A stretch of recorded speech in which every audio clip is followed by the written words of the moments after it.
Trump was just asked about the taco trade for the first time. He called it the nastiest question. Wall Street has been riding a historic roller coaster the past few months due to President Donald Trump's on-again, off-again tariff threats. Now, investors are learning to take his words with a grain of salt, and a bit of salsa, too. That's because there's a new type of trade taking hold. Taco, short for Trump always chickens out.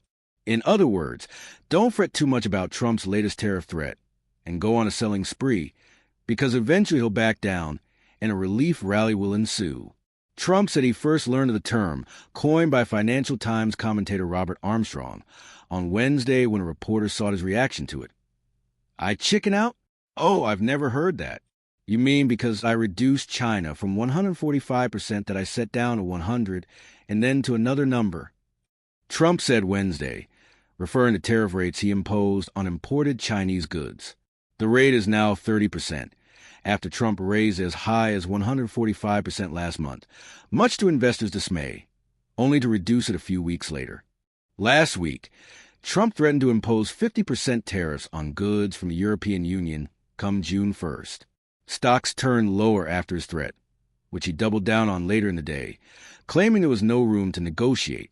2 days later, he said he'd wait until July 9th to levy a 50% tariff on EU goods following promising talks. When U.S. markets reopened after Memorial Day, stocks closed well in the green.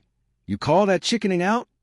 Trump responded to a reporter at an Oval Office event Wednesday, referring to his recent announcements on EU and Chinese tariff rates.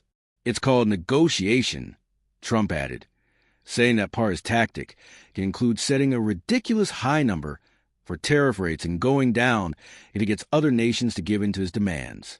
Don't ever say what you said, Trump told a reporter, calling it the nastiest question. The China and EU about-faces are hardly the only ones Trump has made on tariffs. On April 2nd, he announced sweeping reciprocal tariffs on dozens of countries that were set to take effect on April 9th. Hours after they took effect, he announced a 90-day pause for all impacted countries but China, saying investors were getting yippee-yappy. Translation: U.S. financial markets, particularly the bond market, weren't taking his tariff changes well.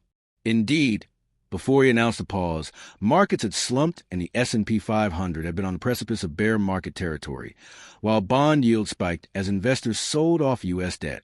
After the pause was announced, the S&P 500 posted its best day since